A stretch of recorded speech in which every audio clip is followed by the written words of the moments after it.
The Adventures of Huckleberry Finn by Mark Twain. Chapter 6. Well, pretty soon the old man was up and around again, and then he went for Judge Thatcher in the courts to make him give up that money. And he went for me, too, for not stopping school. He catched me a couple of times and thrashed me, but I went to school just the same, and dodged him or outrun him most of the time. I didn't want to go to school much before, but I reckoned I'd go now to spite Pap. That law trial was a slow business. Appeared like they warn't ever going to get started on it, so every now and then I'd borrow $2 or $3 off of the judge for him to keep from getting a cowhiding. Every time he got money he got drunk, and every time he got drunk he raised Cain around town, and every time he raised Cain he got jailed. He was just suited. This kind of thing was right in his line. He got to hanging round the widows too much, and so she told him at last that if he didn't quit using around there, she would make trouble for him. Well, wasn't he mad? He said he would show who was Huck Finn's boss. So he watched out for me one day in the spring, and catched me, and took me up the river about 3 mile in a skiff. Crossed over to Illinois shore where it was woody, and there warn't no houses, but an old log hut in a place where the timber was so thick you couldn't find it if you didn't know where it was. He kept me with him all the time, and I never got a chance to run off. He lived in that old cabin, and he always locked the door and put the key under his head nights. He had a gun which he had stole, I reckon, and we fished and hunted, and that was what we lived on. Every little while he locked me in and went down to the store, 3 miles, to the ferry, and traded fish and game for whiskey, and fetched it home and got drunk and had a good time, and licked me.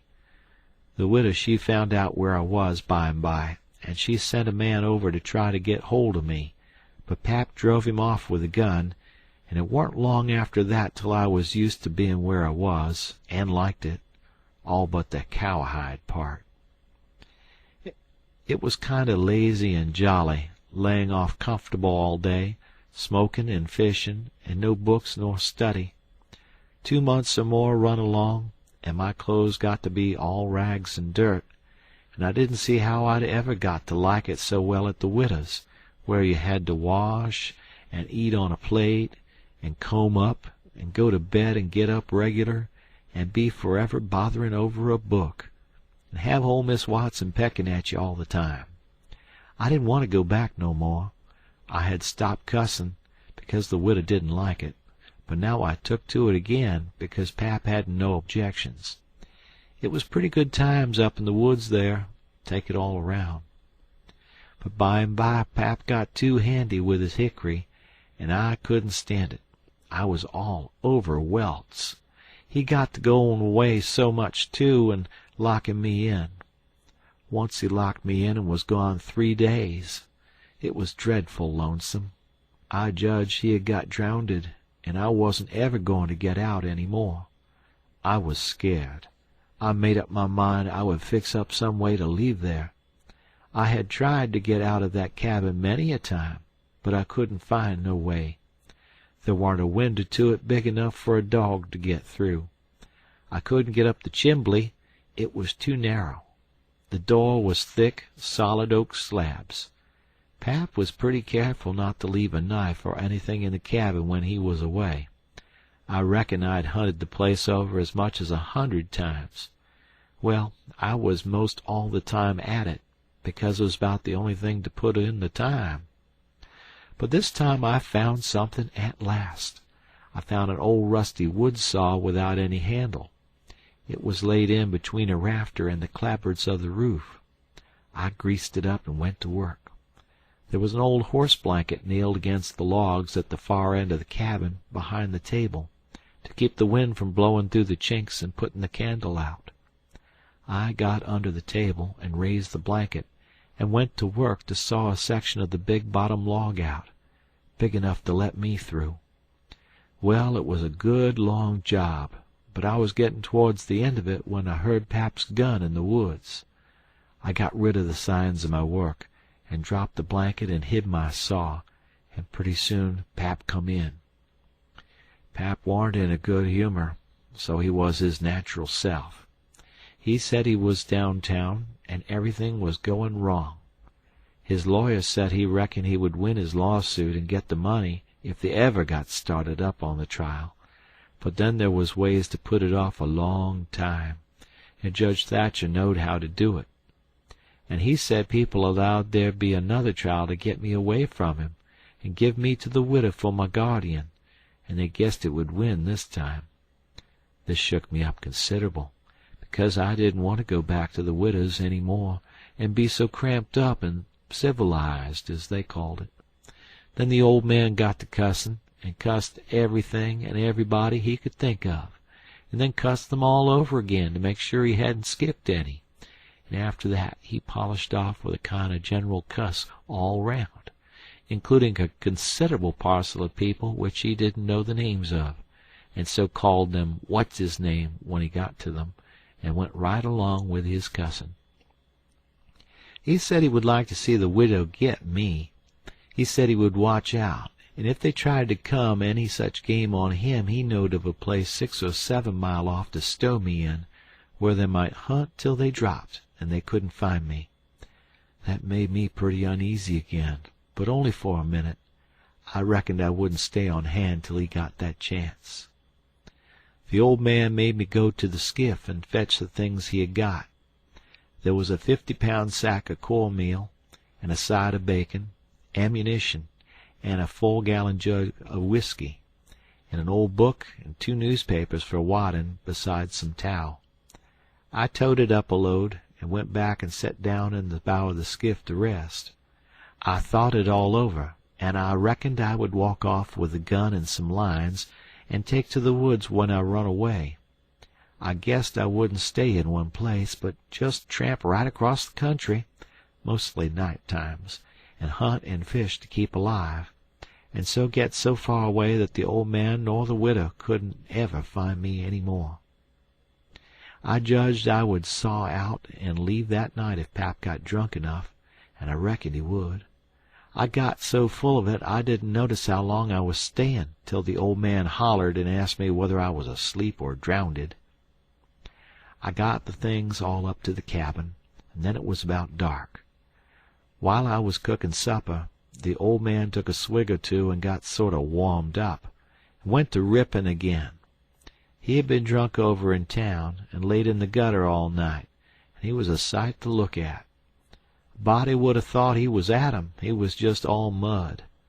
Whenever his liquor begun to work, he most always went for the government, and this time he says, "Call this a government? Why, just look at it and see what it's like. Here's the law a-standing ready to take a man's son away from him, a man's own son, which he has had all the trouble and all the anxiety and all the expense of raising. Yes, just as that man has got that son raised at last, and ready to go to work and begin to do something for him and give him a rest, the law up and goes for him, and they call that government. That ain't all, nuther. The law backs that old Judge Thatcher up and helps him to keep me out of my property. Here's what the law does.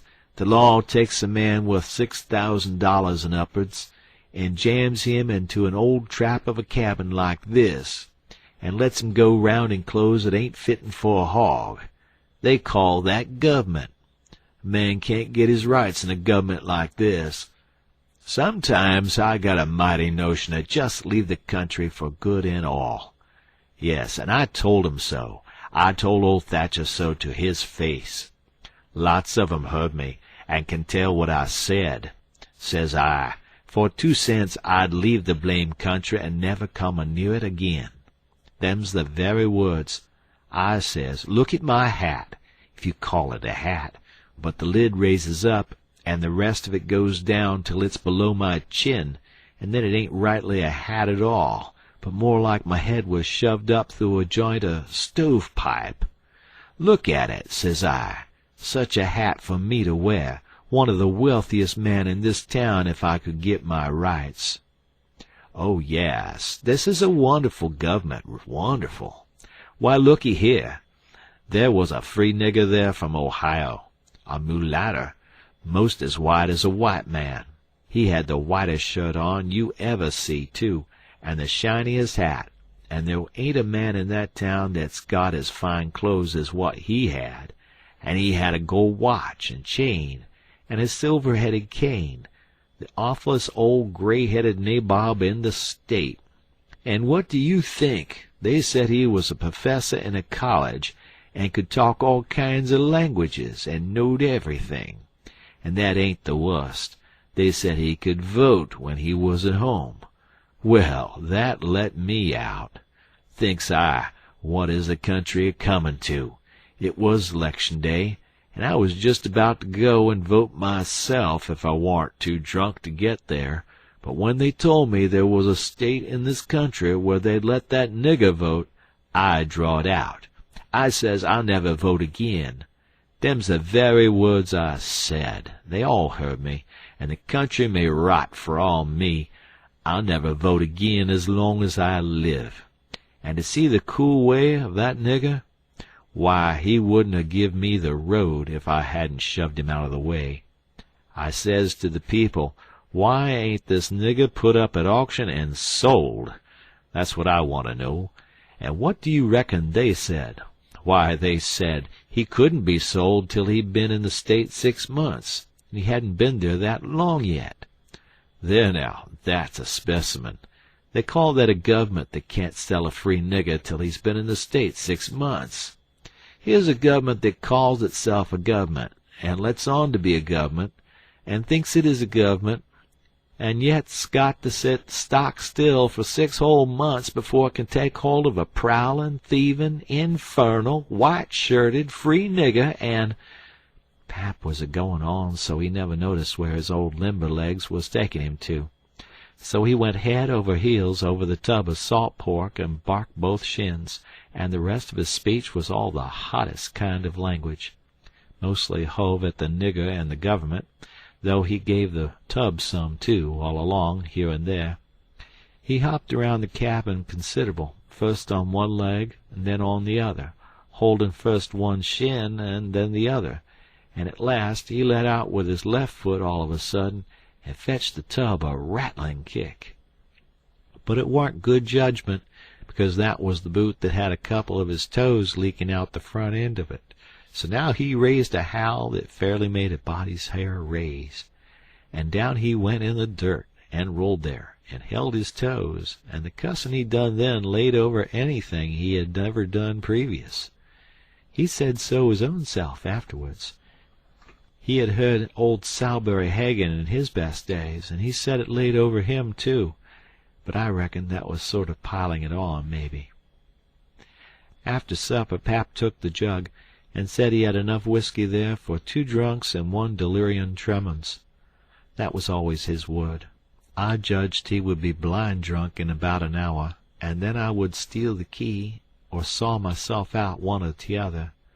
He drank and tumbled down on his blankets by and by, but luck didn't run my way. He didn't go sound asleep, but was uneasy. He groaned and moaned and thrashed about this way and that for a long time. At last I got so sleepy I couldn't keep my eyes open all I could do, and so before I knowed what I was about, I was sound asleep, and the candle burning. I don't know how long I was asleep, but all of a sudden there was an awful scream, and I was up. There was Pap looking wild, and skipping about every which way, and yelling about snakes. He said they was crawling up his legs, and then he would give a jump and scream, and say one had bit him on the cheek, but I couldn't see no snakes. He started and run around the cabin, hollering, "Take him off! Take him off! He's biting me on the neck!" I never see a man look so wild in the eyes. Pretty soon he was all fagged out and fell down panting. Then he rolled over and over wonderful fast, kicking things every which way, and striking and grabbing at the air with his hands, and screaming and saying there was devils a hold of him. He wore out by and by, and laid still a while, moaning. Then he laid stiller, and didn't make a sound. I could hear the owls and the wolves away off in the woods, and it seemed terrible still. He was layin' over by the corner. By and by he raised up part way and listened, with his head to one side. He says, very low, "Tramp, tramp, tramp. That's the dead. Tramp, tramp, tramp. They're comin' after me, but I won't go. Oh, they're here. Don't touch me. Don't. Hands off. They're cold. Let go. Oh, let a poor devil alone." Then he went down on all fours and crawled off, begging them to let him alone, and he rolled himself up in his blanket and wallowed in under the old pine table, still a-begging, and then he went to crying. I could hear him through the blanket. By and by he rolled out and jumped up on his feet looking wild, and he see me and went for me. He chased me round and round the place with a clasp knife, calling me the angel of death, and saying he would kill me, and then I couldn't come for him no more. I begged, and told him I was only Huck, but he laughed such a screechy laugh, and roared and cussed and kept on chasing me up. Once when I turned short and dodged under his arm, he made a grab and got me by the jacket between my shoulders, and I thought I was gone, but I slid out of the jacket quick as lightning and saved myself. Pretty soon he was all tired out, and dropped down with his back against the door, and said he would rest a minute and then kill me. He put his knife under him and said he would sleep and get strong, and then he would see who was who. So he dozed off pretty soon. By and by I got the old split-bottom chair and clumb up as easy as I could, not to make any noise, and got down the gun. I slipped the ramrod down it to make sure it was loaded. Then I laid it across the turnip barrel, pointing towards Pap, and sat down behind it to wait for him to stir. And how slow and still the time did drag along. End of chapter. Chapter 7. "Get up! What you about?" I opened my eyes and looked around, trying to make out where I was. It was after sun-up, and I had been sound asleep. Pap was standing over me looking sour and sick, too. He says, "What you doing with his gun?" I judged he didn't know nothing about what he had been doing, so I says, "Somebody tried to get in, so I was layin' for him." "Why didn't you roust me out?" "Well, I tried to, but I couldn't. I couldn't budge you." "Well, all right. Don't stand there palaverin' all day, but out with you and see if there's a fish on the lines for breakfast. I'll be along in a minute." He unlocked the door, and I cleared out up the river bank. I noticed some pieces of limbs and such things floating down, and a sprinkling of bark, so I knowed the river had begun to rise. I reckoned I would have great times now if I was over at the town.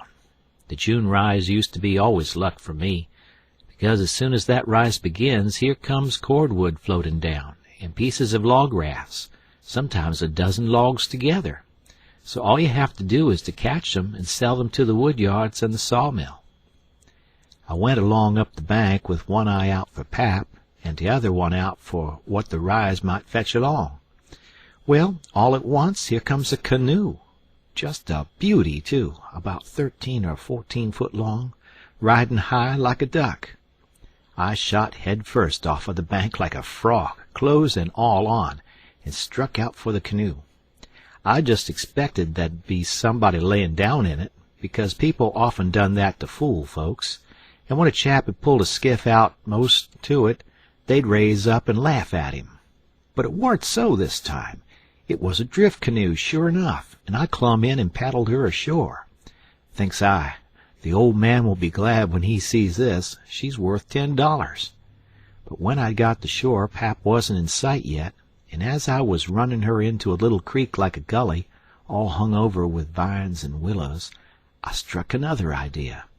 I judged I'd hide her good, and then, instead of taking to the woods when I run off, I'd go down the river about 50 mile and camp in one place for good, and not have such a rough time tramping on foot. It was pretty close to the shanty, and I thought I heard the old man coming all the time, but I got her hid, and then I out and looked around a bunch of willows, and there was the old man down the path a piece, just drawing a bead on a bird with his gun, so he hadn't seen anything. When he got along, I was hard at it taking up a trot line.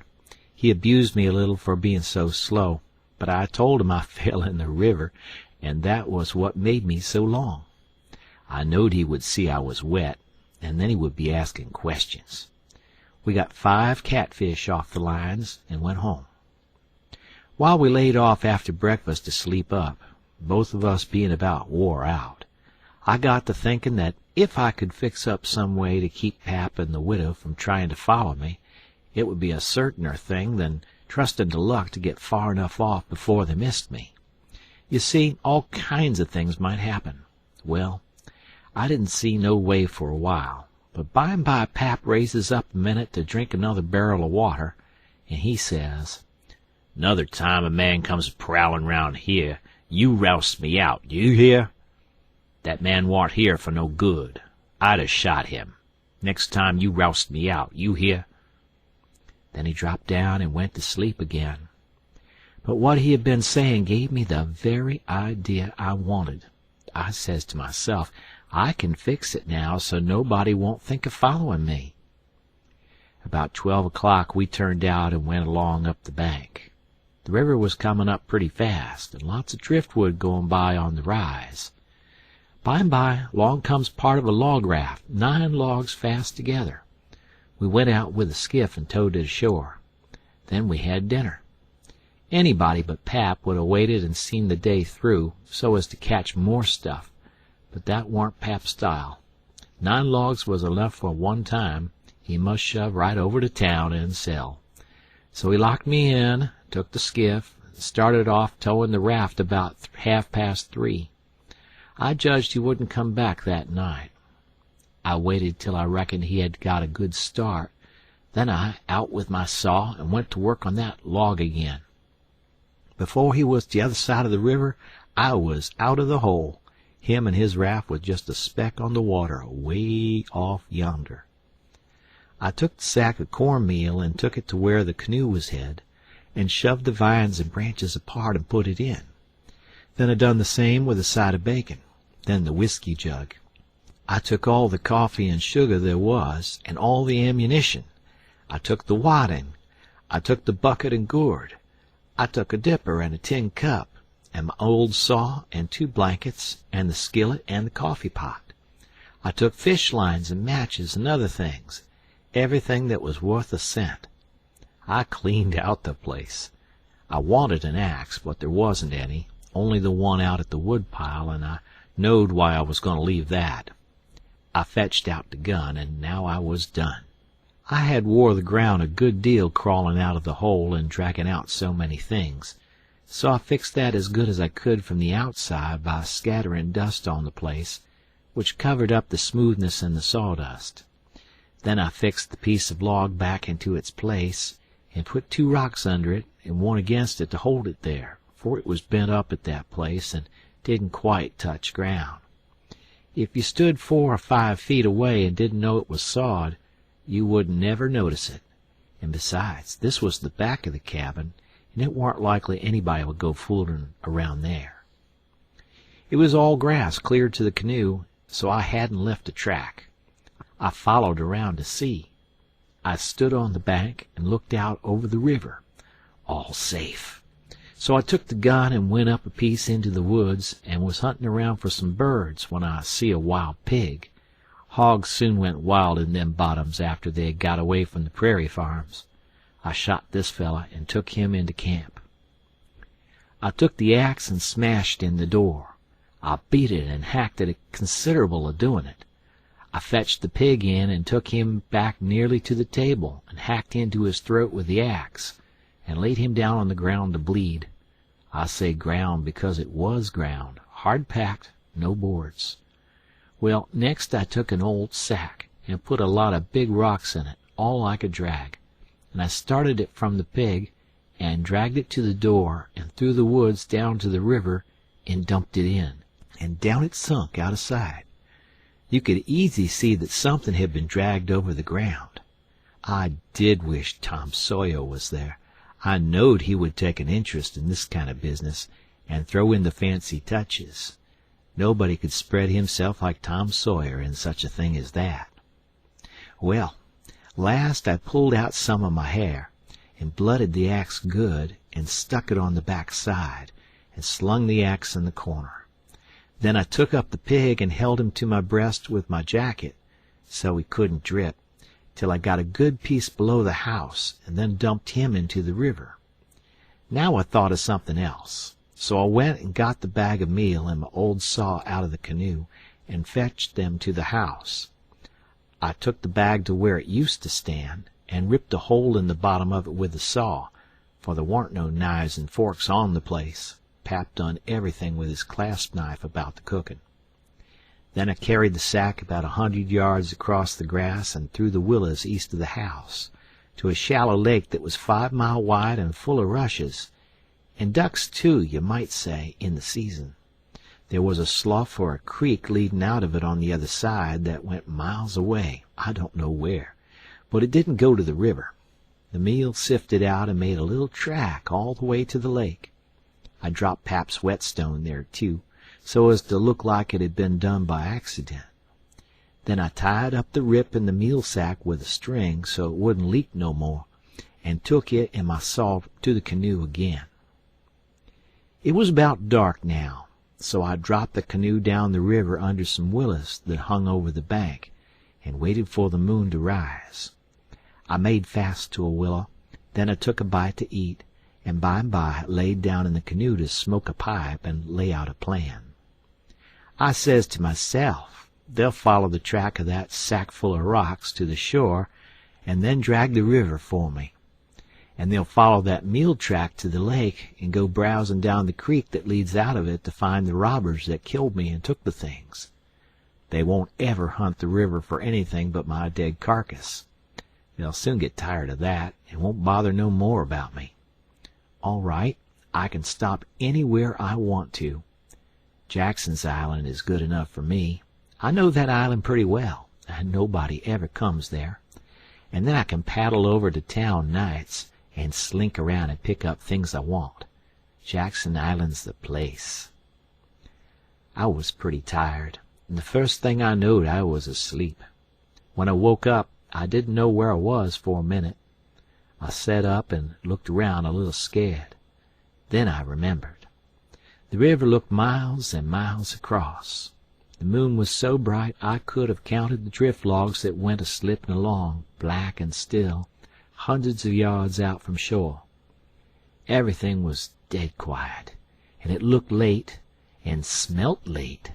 You know what I mean. I don't know the words to put it in.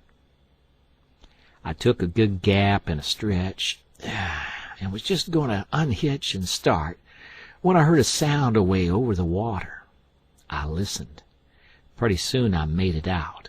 It was that dull kind of a regular sound that comes from oars working in rowlocks when it's a still night. I peeped out through the willow branches, and there it was, a skiff, away across the water. I couldn't tell how many was in it. It kept a-comin', and when it was abreast of me, I see there warn't but one man in it. Thinks I, maybe it's Pap, though I warn't expectin' him. He dropped below me with the current, and by and by he come a-swinging up shore in the easy water, and he went by so close I could have reached out the gun and touched him. Well, it was Pap, sure enough, and sober, too, by the way he laid his oars. I didn't lose no time. The next minute I was a-spinning downstream, soft but quick, in the shade of the bank. I made 2 miles and a half, and then struck out 1/4 mile or more towards the middle of the river, because pretty soon I would be passing the ferry landing, and people might see me and hail me. I got out amongst the driftwood, and then laid down in the bottom of the canoe and let her float. I laid there, and had a good rest and a smoke out of my pipe, looking away into the sky, not a cloud in it. The sky looks ever so deep when you lay down on your back in the moonshine. I never knowed it before. And how far a body can hear on the water such nights. I heard people talking at the ferry landing. I heard what they said, too, every word of it. One man said it was getting towards the long days and the short nights now. T'other one said this warn't one of the short ones, he reckoned.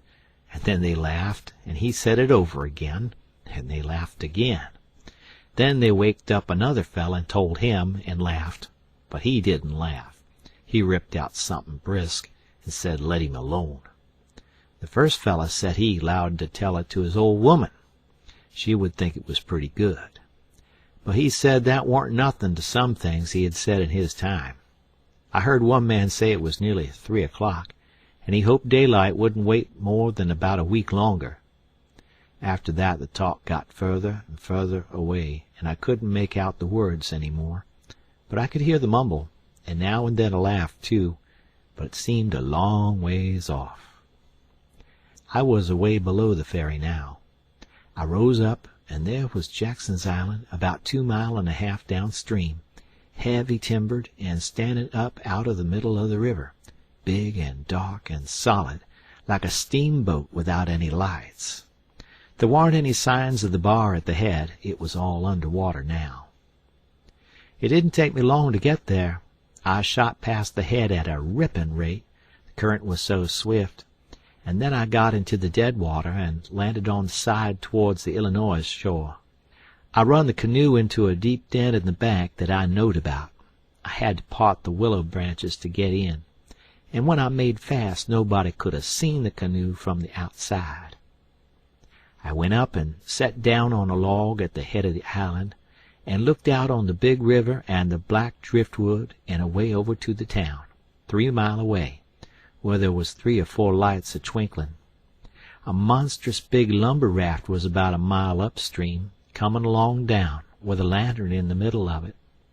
I watched it come creeping down, and when it was most abreast of where I stood I heard a man say, "Stern oars there, heave her head to starboard." I heard that just as plain as if the man was by my side. There was a little gray in the sky now, so I stepped into the woods and laid down for a nap before breakfast. End of chapter.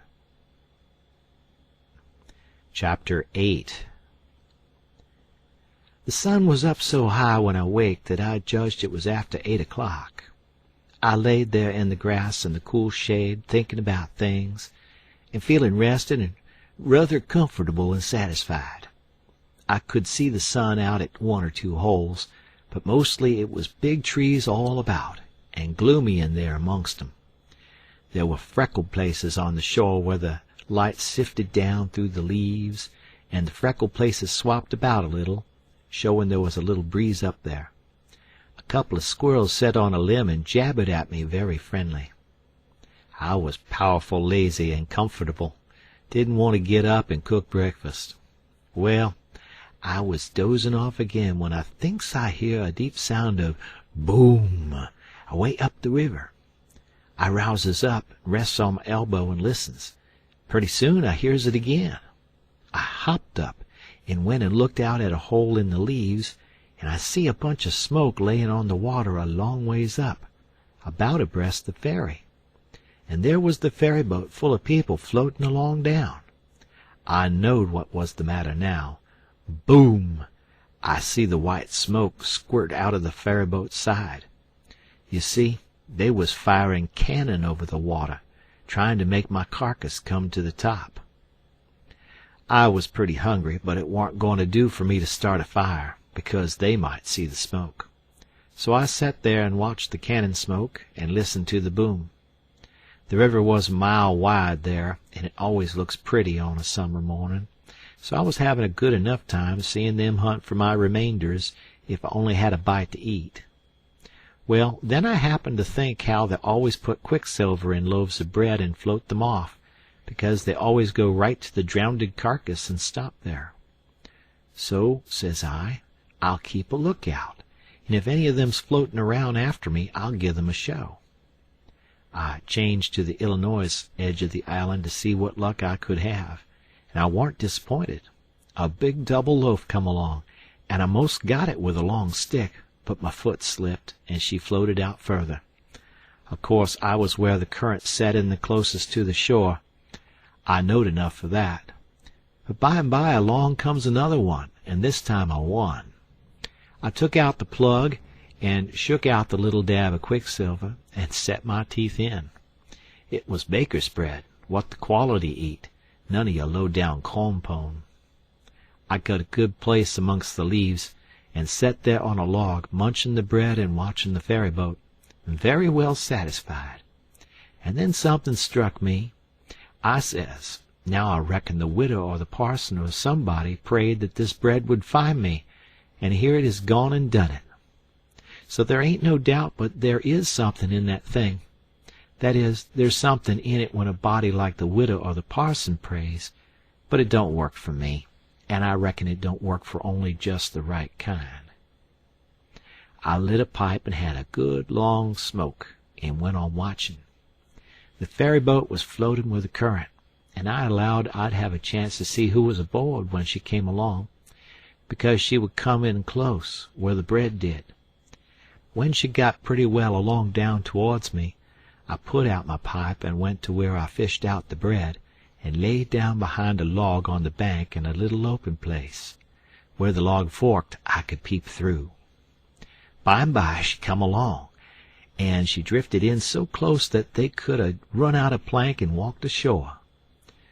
Most everybody was on the boat. Pap and Judge Thatcher and Bessie Thatcher and Joe Harper and Tom Sawyer and his old Aunt Polly and Sid and Mary and plenty more. Everybody was talking about the murder, but the captain broke in and says, "Look sharp now. The current sets in the closest here, and maybe he's washed ashore and got tangled amongst the brush at the water's edge. I hope so, anyway." I didn't hope so. They all crowded up and leaned over the rails, nearly in my face, and kept still, watching with all their might. I could see them first rate, but they couldn't see me. Then the captain sung out, "Stand away!"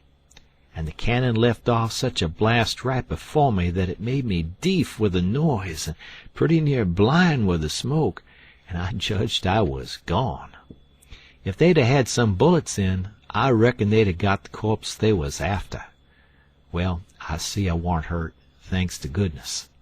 The boat floated on and went out of sight around the shoulder of the island. I could hear the booming now and then, further and further off, and by, after an hour, I didn't hear it no more. The island was 3 mile long. I judged they had got to the foot and was giving it up. But they didn't yet a while. They turned around the foot of the island and started up the channel on the Missouri side, under steam, and booming once in a while as they went. I crossed over to that side and watched them. When they got abreast the head of the island, they quit shooting and dropped over to the Missouri shore and went home to the town. I knowed I was all right now. Nobody else would come a-hunting after me. I got my traps out of the canoe and made me a nice camp in the thick woods. I made a kind of a tent out of my blankets to put my things under so the rain couldn't get at 'em. I catched a catfish and haggled him open with my saw, and towards sundown I started my campfire and had supper. Then I set out a line to catch some fish for breakfast. When it was dark, I sat by my campfire smoking, and feeling pretty well satisfied.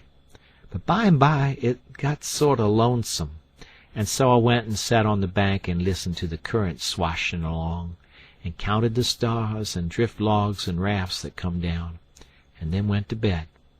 There ain't no better way to put in time when you are lonesome. You can't stay so, you soon get over it. And so for 3 days and nights. No difference, just the same thing. But the next day I went exploring around down through the island. I was boss of it. It all belonged to me, so to say, and I wanted to know all about it. But mainly I wanted to put in the time.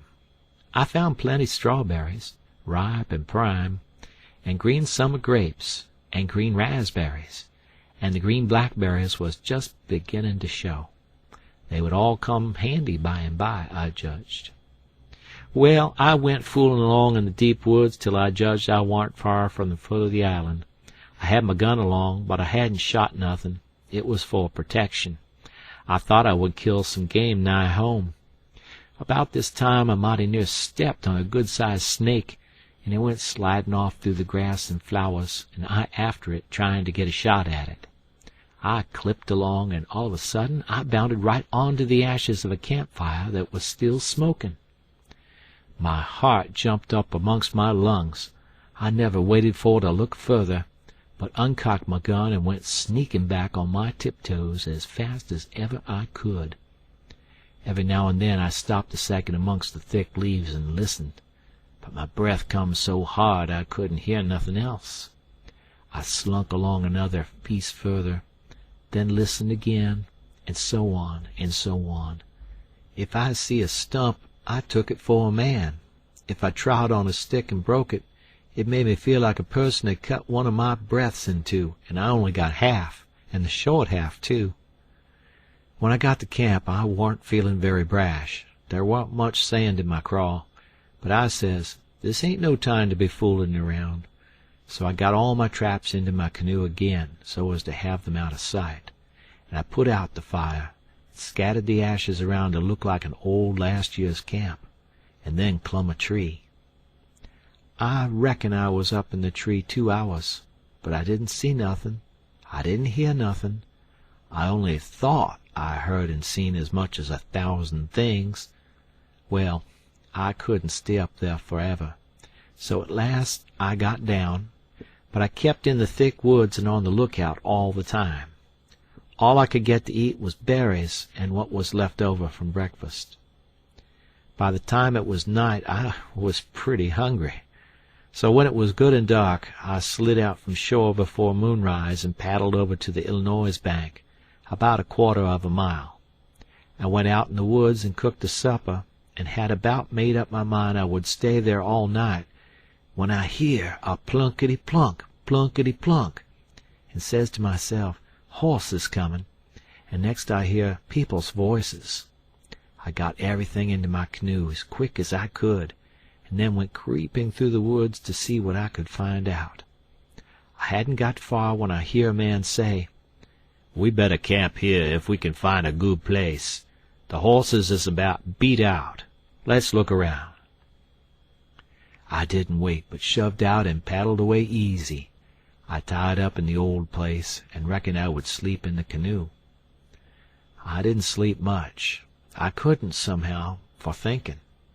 And every time I waked up I thought somebody had me by the neck. So the sleep didn't do me no good. By and by I says to myself, I can't live this way. I'm a-going to find out who it is that's here on the island with me. I'll find it out or bust. Well, I felt better right off. So I took my paddle and slid out from shore just a step or two, and then let the canoe drop along down amongst the shadows. The moon was shining, and outside of the shadows it made it most as light as day. I poked along well on to an hour, everything still as rocks and sound asleep. Well, by this time I was most down to the foot of the island. A little ripply, cool breeze begun to blow, and that was as good as saying the night was about done. I give her a turn with the paddle and brung her nose to shore, then I got my gun and slipped out and into the edge of the woods. I sat down there on a log and looked out through the leaves. I see the moon go off watch, and the darkness begin to blanket the river. But in a little while I see a pale streak over the tree-tops and knowed the day was coming. So I took my gun and slipped off towards where I had run across that campfire, stopping every minute or two to listen. But I hadn't no luck somehow. I couldn't seem to find the place. But by and by, sure enough, I catched a glimpse of fire away through the trees. I went for it, cautious and slow. By and by I was close enough to have a look, and there laid a man on the ground. It most give me the fantods. He had a blanket round his head, and his head was nearly in the fire. I sat there behind a clump of bushes in about 6 foot of him, and kept my eyes on him steady. It was getting gray daylight now. Pretty soon he gapped and stretched himself and hove off the blanket, and it was Miss Watson's Jim. I bet I was glad to see him. I says, "Hello, Jim," and skipped out. He bounced up and stared at me wild. Then he drops down on his knees and puts his hands together and says, "Don't hurt me, don't. I ain't never done no harm to a ghost. I always liked dead people, and done all I could for 'em. You go and get in the river again, where you belongs, and don't do nothing to old Jim, atter's always your friend." Well, I warn't long making him understand I warn't dead. I was ever so glad to see Jim. I warn't lonesome now. I told him I warn't afraid of him telling the people where I was. I talked along, but he only sat there and looked at me, never said nothing. Then I says, "It's good daylight. Let's get breakfast. Make up your campfire good." "What's the use of making up the campfire to cook strawberries and such truck? But you got a gun, hain't you? Then we can get something better than strawberries." "Strawberries and such truck," I says. "Is that what you live on?" "I couldn't get nothing else," he says. "Why, how long you been on the island, Jim?" "I come here the night after you's killed." "What, all that time?" "Yes, indeedy." "And ain't you had nothing but that kind of rubbish to eat?" "No, sir, nothing else." "Well, you must be most starved, ain't you?" "I reckon I could eat a hoss. I think I could. How long you been on the island?" "Since the night I got killed." "No. Why, what has you lived on? But you got a gun. Oh, yeah, you got a gun. That's good. Now you kill something and I'll make up the fire." So we went over to where the canoe was, and while he built a fire in a grassy open place amongst the trees, I fetched meal and bacon and coffee pot and frying pan and sugar and tin cups, and the nigger was set back considerable, because he reckoned it was all done with witchcraft. I catched a good big catfish, too, and Jim cleaned him with his knife and fried him. When breakfast was ready, we lolled on the grass and eat it smoking hot. Jim laid it in with all his might, for he was most about starved. Then when we got pretty well stuffed, we laid off and lazied. By and by Jim says, "But looky here, Huck, who was it that was killed in that shanty if it warn't you?" Then I told him the whole thing, and he said it was smart. He said Tom Sawyer couldn't get up no better plan than what I had. Then I says, "How do you come to be here, Jim? How'd you get here?" He looked pretty uneasy, didn't say nothing for a minute. Then he says, "Maybe I better not tell." "Why, Jim?" "Well, there's reasons. But you wouldn't tell on me if I'd as to tell you, would you, Huck?" "Blamed if I would, Jim." "Well, I believe you, Huck.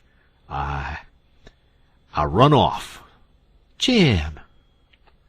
"But mind, you said you wouldn't tell. You know you said you wouldn't tell, Huck." "Well, I did. I said I wouldn't, and I'll stick to it. Honest, Injun, I will. People would call me a low-down abolitionist and despise me for keeping mum, but that don't make no difference. I ain't a-goin' to tell, and I ain't a-goin' back there anyways. So now, let's know all about it." "Well, you see, it is this way. Old missus, that's Miss Watson, she pecks on me all the time, and treats me pooty rough, but she always said she wouldn't sell me down to Orleans. But I noticed there was a nigger trader round the place considerable lately, and I begin to get uneasy. Well, one night I creeps to the pooty late, and the door warn't quite shut, and I hear old missus tell the widder she gwine sell me down to Orleans, but she didn't want to, but she could get $800 for me, and it is such a big stack of money she couldn't resist. The widder she tried to get her to say she wouldn't do it, but I never waited to hear the rest. I lit out mighty quick, I tell you. I took out and shinned down the hill, and 'spect to steal a skift along the shore somewheres above the town. But there was people a-stirrin' yet, so I hid in the old tumble-down cooper shop on the bank to wait for everybody to go away. Well, I was there all night. There was somebody round all the time. 'Long about 6 in the mornin' skiffs begin to go by, and 'bout 8 or 9 every skiff that went 'long was talkin' 'bout how your pap come over to the town to say you's killed. These last skiffs was full of ladies and gentlemen a-goin' over for to see the place. Sometimes they pull up at the shore and take a rest before they started across. So by the talk I got to know all 'bout the killin'. I was powerful sorry you's killed, Huck, but I ain't no more now. I laid there under the shavin's all day.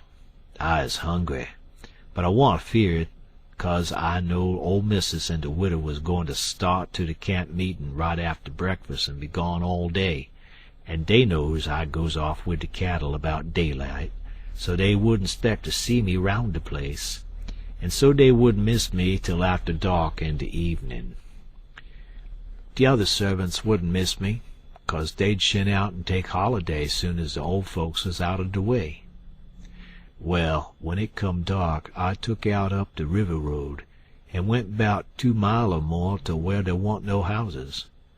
I made up my mind about what I was gwine to do. You see, if I kep' on tryin' to get away afoot, the dogs 'd track me. If I stole a skiff to cross over, they'd miss that skiff, you see, and they'd know 'bout where I land on the other side, and where to pick up my track. So I says, a raft is what I's after. It don't make no track. I see a light a-comin' round the point by and by, and I wade in and shove a log ahead of me and swum more'n half-way across the river, and got in 'mongst the driftwood, and kep' my head down low, and kinder swum agin the current till the raft come along. Then I swum to the stern of it and took a holt. It clouded up and was putty dark for a little while, so I clumb up and laid down on the planks. The men is all way yonder in the middle where the lantern was.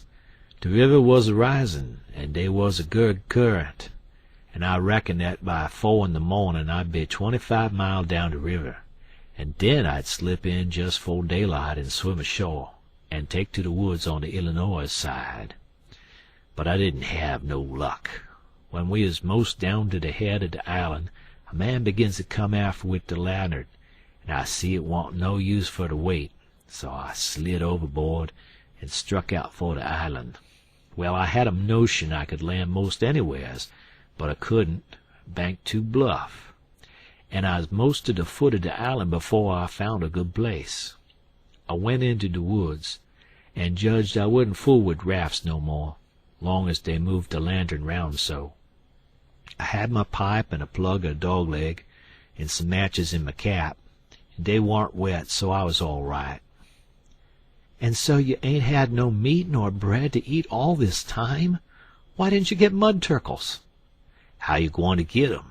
You can't slip up on 'em and grab 'em, and how's a body goin' to git 'em with a rock? How could a body do it in the night? And I warn't gwine to show myself on the bank in the daytime." "Well, that's so. You've had to keep in the woods all the time, of course. Did you hear 'em shooting the cannon?" "Oh, yes. I knowed they was after you. I see 'em go by here. Watched 'em through the bushes." "Some young birds come along, flying a yard or two at a time and lighting. Jim said it was a sign it was going to rain. He said it was a sign when young chickens flew that way, and so he reckoned it was the same way when young birds done it. I was going to catch some of them, but Jim wouldn't let me. He said it was death. He said his father laid mighty sick once, and some of them catched the bird, and his old granny said his father would die, and he did. And Jim said you mustn't count the things you are going to cook for dinner, because that would bring bad luck. The same if you shook the tablecloth after sundown. And he said that if a man owned a beehive and that man died, the bees must be told about it before sunup next morning, or else the bees would all weaken down and quit work and die. Jim said bees wouldn't sting idiots, but I didn't believe that, because I had tried them lots of times myself, and they wouldn't sting me. I had heard about some of these things before, but not all of them. Jim knowed all kinds of signs. He said he knowed most everything. I said it looked to me like all the signs was about bad luck, and so I asked him if there weren't any good luck signs. He says, "Mighty few, and dey ain't no use to a body. What you want to know when good luck's a-comin' for? Want to keep it off?" And he said, "If you's got hairy arms and a hairy breast, it's a sign that you's a-gwine to be rich.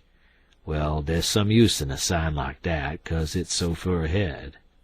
You see, maybe you's got to be poor a long time first, and so you might get discouraged and kill yourself if you didn't know by the sign that you're gwine to be rich by and by." "Have you got hairy arms and a hairy breast, Jim?" "What's the use to ask that question? Don't you see I has?" "Well, are you rich?" "No, but I been rich onct, and gwine to be rich again. Onct I had $14, but I took to speculatin' and got busted out." "What did you speculate in, Jim?" "Well, first I tackled stock." "What kind of stock?" "Why, livestock, cattle, you know. I put $10 in a cow. But I ain't gwine to risk no more money in stock. The cow up and died on my hands." "So you lost the $10?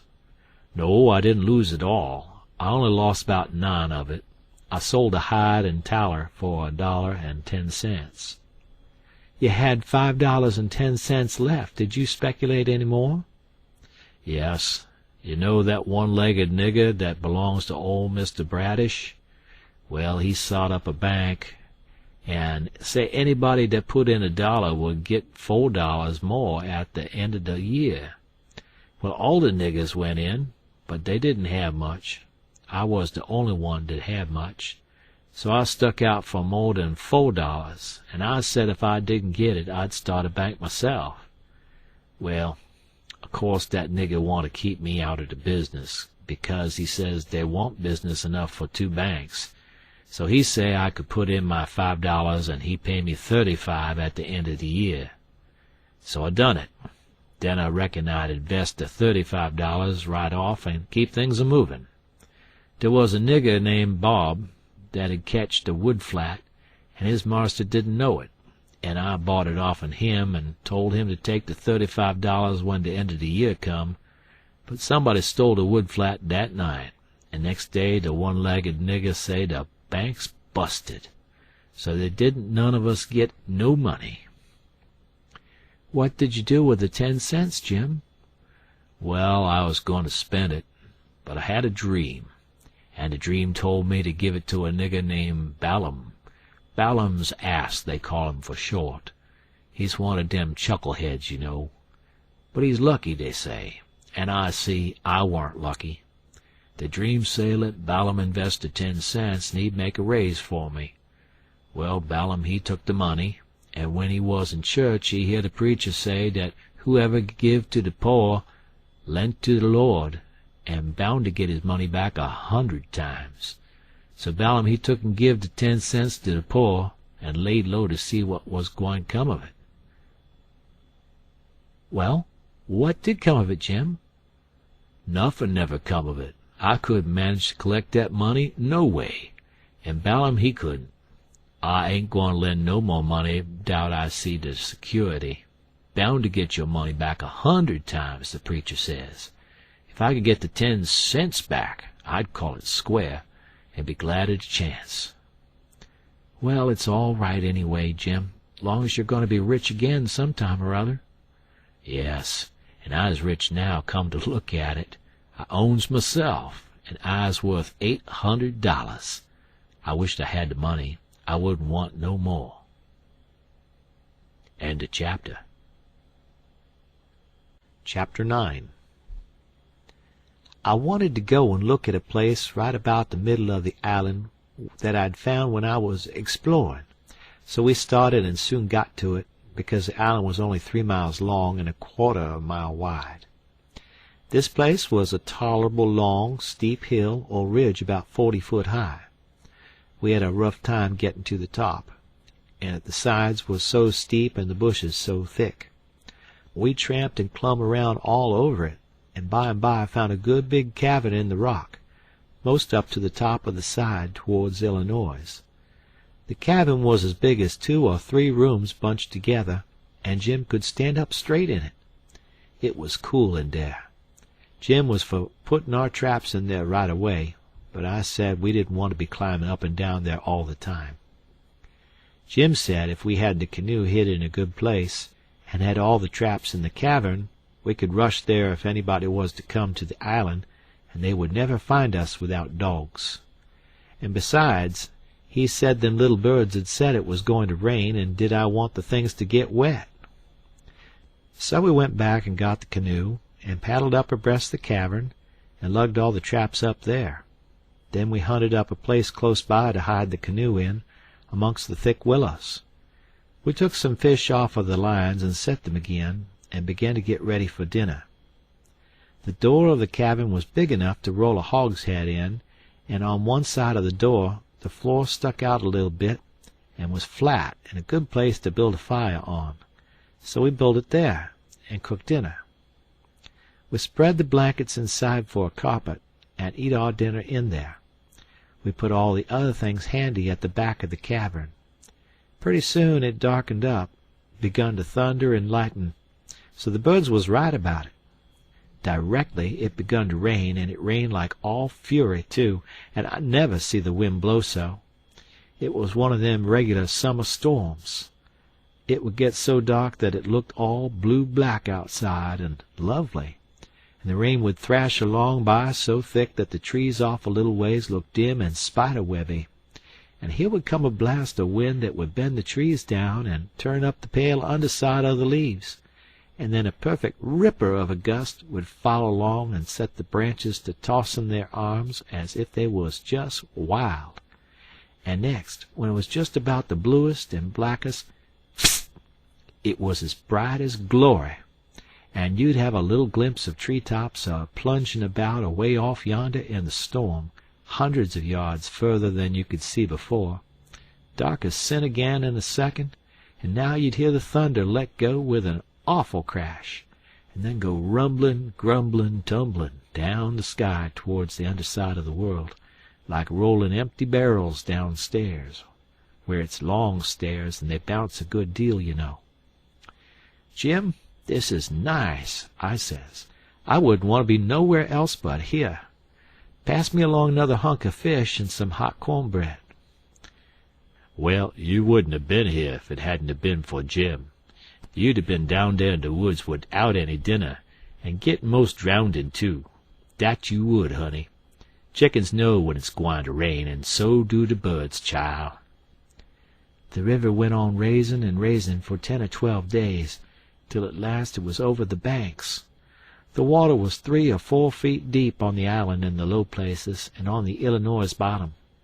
On that side it was a good many miles wide, but on the Missouri side it was the same old distance across, a half a mile, because the Missouri shore was just a wall of high bluffs. Daytimes we paddled all over the island in the canoe. It was mighty cool and shady in the deep woods, even if the sun was blazing outside. We went winding in and out amongst the trees, and sometimes the vines hung so thick we had to back away and go some other way. Well, on every old broken-down tree you could see rabbits and snakes and such things, and when the island had been overflowed a day or two they got so tame, on account of being hungry, that you could paddle right up and put your hand on 'em if you wanted to, but not the snakes and turtles. They would slide off in the water. The ridge our cabin was in was full of them. We could have had pets enough if we'd wanted 'em. One night we catched a little section of a lumber raft, nice pine planks. It was 12 foot wide and about 15 or 16 foot long, and the top stood above water 6 or 7 inches, a solid level floor. We could see saw logs go by in the daylight sometimes, but we let them go. We didn't show ourselves in daylight. Another night, when we was up at the head of the island, just before daylight, here comes a frame house down on the west side. She was a 2-story, and tilted over considerable. We paddled out and got aboard, plumb in at an upstairs window, but it was too dark to see yet, so we made the canoe fast and set in her to wait for daylight. The light begun to come before we got to the foot of the island. Then we looked in at the window. We could make out a bed and a table and 2 old chairs and lots of things around about on the floor, and there was clothes hanging against the wall. There was something laying on the floor in the far corner that looked like a man. So Jim says, "Hello, you!" But it didn't budge. So I hollered again, and then Jim says, "The man ain't asleep. He dead. You hold still, I'll go and see." He went and bent down and looked and says, "It's a dead man. Yes, indeedy. Naked, too. He'd been shot in the back. I reckon he'd been dead 2 or 3 days. Come in, Huck, but don't look at his face. It's too ghashly." I didn't look at him at all. Jim throwed some old rags over him, but he needn't have done it.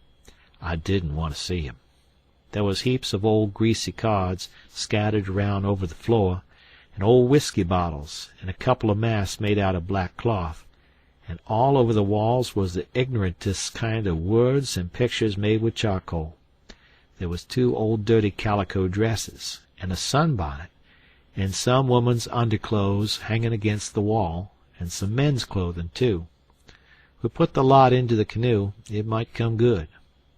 There was a boy's old speckled straw hat on the floor. I took that, too. And there was a bottle that had milk in it, and it had a rag stopper for a baby to suck. We could have took the bottle, but it was broke. There was a seedy old chest and an old hair trunk where the hinges broke. They stood open, but there warn't nothing left in them that was any account. The way things was scattered about, we reckoned the people left in a hurry, and warn't fixed so as to carry off most of their stuff. We got an old tin lantern, and a butcher knife without any handle, and a brand-new Barlow knife worth 2 bits in any store, and a lot of tallow candles, and a tin candlestick, and a gourd, and a tin cup, and a ratty old bedquilt off the bed, and a reticule with needles and pins and beeswax and buttons and thread and all such truck in it, and a hatchet and some nails, and a fish line as thick as my little finger with some monstrous hooks on it, and a roll of buckskin, and a leather dog collar, and a horseshoe, and some vials of medicine that didn't have no label on 'em. And just as we was leaving, I found a tolerable good currycomb, and Jim he found a ratty old fiddle bow and a wooden leg. The straps was broke off of it, but barring that, it was good enough leg, though it was too long for me and not long enough for Jim, and we couldn't find the other one, though we hunted all around. And so, take it all around, we made a good haul. When we was ready to shove off, we was a 1/4 mile below the island. It was pretty broad day, so I made Jim lay down in the canoe and cover up with a quilt, because if he set up, people could tell he was a nigger a good ways off. I paddled over to the Illinois shore, and drifted down most a 1/2 mile doing it. I crept up the dead water under the bank, and had no accidents and didn't see nobody. We got home all safe. End of chapter. Chapter 10. After breakfast I wanted to talk about the dead man and guess out how he come to be killed, but Jim didn't want to. He said it would fetch bad luck, and besides, he said, he might come and haunt us. He said a man that warn't buried was more likely to go a-haunting around than one that was planted and comfortable. That sounded pretty reasonable, so I didn't say no more, but I couldn't keep from studying over it and wishing I knowed who shot the man and what they'd done it for. We rummaged the clothes we'd got, and found $8 in silver sewed up in the lining of an old blanket overcoat. Jim said he reckoned the people in that house stole the coat, because if they'd 'a' knowed the money was there, they wouldn't 'a' left it. I said I reckoned they killed him, too, but Jim didn't want to talk about that. I says, "Now you think it's bad luck, but what did you say when I fetched in the snakeskin that I found on the top of the ridge day before yesterday?" You said it was the worst bad luck in the world to touch a snakeskin with my hands. Well, here's your bad luck. We've raked in all this truck and $8 besides. I wish we could have some bad luck like this every day, Jim." "Never you mind, honey, never you mind. Don't you git too pert. It's a-comin'. Mind, I tell you, it's a-comin'." It did come, too. It was a Tuesday that we had that talk. Well, after dinner Friday we was layin' around in the grass at the upper end of the ridge, and got out a tobacco. I went to the cavern to get some, and found a rattlesnake in there.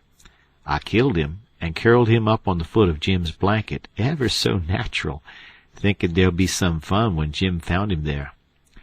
Well, by night I forgot all about the snake, and when Jim flung himself down on the blanket while I struck a light, the snake's mate was there and bit him. He jumped up yellin', and the first thing the light showed was the varmint curled up and ready for another spring. I laid him out in a second with a stick, and Jim grabbed Pap's whiskey jug and began to pour it down. He was barefooted, and the snake bit him right on the heel. That all comes of my being such a fool as to not remember that wherever you leave a dead snake, its mate always comes there and curls around it. Jim told me to chop off the snake's head and throw it away, and then skin the body and roast a piece of it. I done it, and he eat it, and said it would help cure him. He made me take off the rattles and tie them around his wrist, too.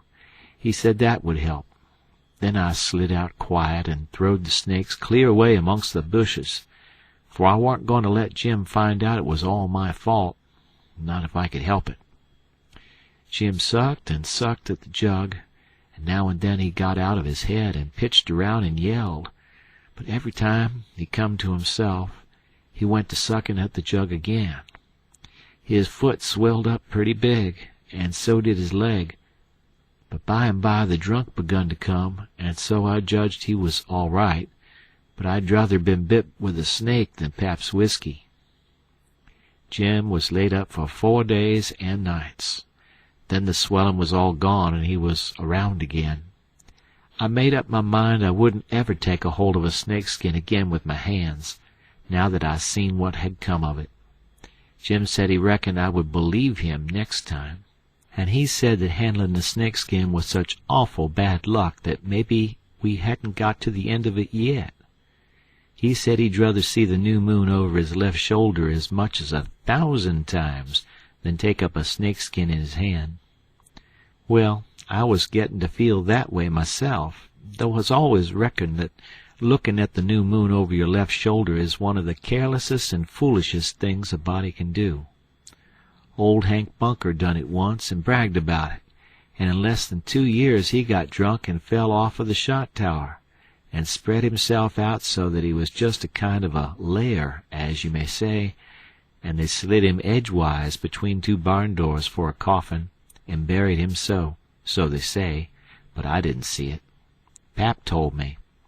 But anyway, it all come of looking at the moon that way, like a fool. Well, the days went along, and the river went down between its banks again, and about the first thing we done was to bait one of the big hooks with a skinned rabbit, and set it and catch a catfish that was as big as a man, being 6 foot 2 inches long, and weighed over 200 pounds. We couldn't handle him, of course. He would have flung us into Illinois. We just sat there and watched him rip and tear around till he drowned. We found a brass button in his stomach and a round ball and lots of rubbish. We split the ball open with a hatchet, and there was a spoon in it. Jim said he'd had it there a long time to coat it over so and make a ball of it. It was as big a fish as ever was catched in the Mississippi, I reckon. Jim said he hadn't ever seen a bigger one. He would have been worth a good deal over at the village. They peddle out such a fish as that by the pound in the market house there, and everybody buys some of him. His meat's as white as snow and makes a good fry. Next morning I said it was getting slow and dull, and I wanted to get a stirring up some way. I said I reckoned I would slip over the river and find out what was going on. Jim liked that notion, but he said I must go in the dark and look sharp. Then he studied it over and said, couldn't I put on some of those old things and dress up like a girl? That was a good notion, too. So we shortened up one of the calico gowns, and I turned up my trouser legs to my knees and got into it. Jim hitched it behind with the hooks, and it was a fair fit. I put on the sunbonnet and tied it under my chin, and then for a body to look in and see my face was like looking down a joint of stovepipe. Jim said nobody would know me, even in the daytime hardly. I practiced around all day to get the hang of the things, and by and by I could do pretty well in 'em. Only Jim said I didn't walk like a girl, and he said I must quit pulling up my gown to get at my breeches pocket. I took notice and done better. I started up the Illinois shore in the canoe just after dark. I started across to the town from a little below the ferry landing, and the drift of the current fetched me in at the bottom of the town. I tied up and started along the bank. There was a light burning in a little shanty that hadn't been lived in for a long time, and I wondered who had took up quarters there. I slipped up and peeped in at the window. There was a woman about 40-year-old in there, knitting by a candle that was on a pine table. I didn't know her face. She was a stranger, for you couldn't start a face in that town that I didn't know. Now this was lucky, because I was weakening. I was getting afraid I had come. People might know my voice and find me out. But if this woman had been in such a little town 2 days, she could tell me all I wanted to know. So I knocked at the door and made up my mind I wouldn't forget I was a girl. End of chapter.